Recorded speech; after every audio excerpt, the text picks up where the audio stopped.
Hello, and welcome back to another Chris McPherson Show Daily Dose. Thanks for tuning into your home of the black and white on sports. Well, we're here to talk about New Zealand hitting back in their one-day international series up against India, squaring things up at 1-1 with a composed and clinical chase in that second one-day international. There's plenty to unpack: a rescue act from KL Rahul, a statement knock from Darryl Mitchell, and some big implications for the one-day international player rankings. But before we get into it, let's make sure you've hit subscribe and follow us along across our social media channels, Instagram, TikTok, Facebook, and X for plenty more cricket and other sporting content. And of course, make sure to give the video a like and get involved in the comments, letting us know what you think. So let's get into it. Well, New Zealand level the series 1-1, chasing down 284 with 6 wickets in hand, led by a superb unbeaten century from Darryl Mitchell, who's performed in back-to-back games and took home the player of the match honours. New Zealand won the toss and they elected to bowl, backing their attack to apply some pressure later in the innings and knowing that dew would become a factor in the second dig. India got off to a solid start. They got to 57 without loss in the power play, looking well placed early to make it 2-0 in the series. While the platform was there, they never truly kicked on.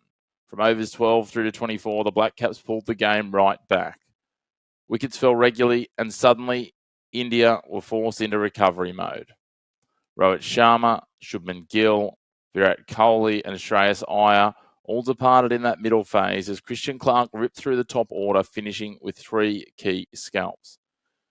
India were wobbling, and then that's when KL Rahul stepped in.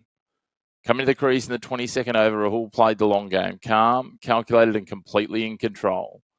First, he stitched together an 81-run partnership with Ravindra Jadeja, restoring some stability to the lineup. Then came the recalled Nitish Kumar Reddy, who added a further 57 alongside Rahul, allowing KL to anchor and accelerate late. Rahul finished 112 not out, guiding India to 284. But much like New Zealand's total in Game 1, it felt around 30 runs light on a decent batting surface. New Zealand's response, well, their chase didn't start smoothly. They were slow out of the blocks and quickly under pressure. Devon Conway gone in the 6th. Henry Nicholls followed in the 13th over. At 2 for 46 after 13, India were well on top and the required rate was starting to creep. But that's when their innings pivoted. Enter Will Young and Darryl Mitchell. The pair put on a match-defining 162-run stand through 25 overs. The partnership built on patience early and then authority. Young played the ideal supporting role, allowing Mitchell to control tempo and keep the chase alive. And when Young eventually departed, New Zealand still needed 77 from 72 balls, and it was very much game on. From there, it was all about composure and execution. Mitchell was joined by Glenn Phillips, and the experienced duo slammed the door shut. Their partnership of 78 from just 57 deliveries flipped the momentum entirely, lifting the tempo and removing any late innings pressure, getting New Zealand home with balls to spare. Mitchell finished 131 not out from 117 deliveries, a knock that combined control, power, and big moment awareness, and New Zealand cruised home, levelling the series with authority. For India, Prashi Krishna and Harshit Rana were the standouts with the ball, both striking inside the first 15 overs and conceding it under a run a delivery. The turning point came against spin. New Zealand decided to aggressively target Kuldeep Yadav, who endured a rough night, finishing with 1 for 82 at just over 8 and over, and that proved decisive through the middle overs. But there's certainly some ranking implications, as we touched on off the top for the batters. Mitchell's 131 night out is likely to have major steps for him.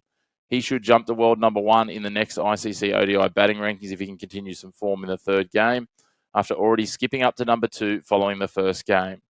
That leap came after both Mitchell and Virat Kohli overtook Rohit Sharma earlier in the series. Kohli up to number 1 and Mitchell moving up to number 2, but only 1 ranking point separating the two of them. And this inning should now seal that top spot for Darryl Mitchell. So the series is level at 1-1. Momentum is swinging back New Zealand's way, and everything is set up beautifully, heading into the third and final match, the decider. If you enjoyed our breakdown, make sure to hit subscribe, drop a like, get involved in the comments too. Tell us what your takeaways were from this match. And make sure to follow us across all of our social media channels, Instagram, TikTok, Facebook, and X, where you can find us at The Chris Mack Show for more Daily Dose cricket and much, much more. Thanks for tuning in, and we look forward to seeing you again next time on your home of the black and white of sport. No grey opinions here on the Chris McPherson Show.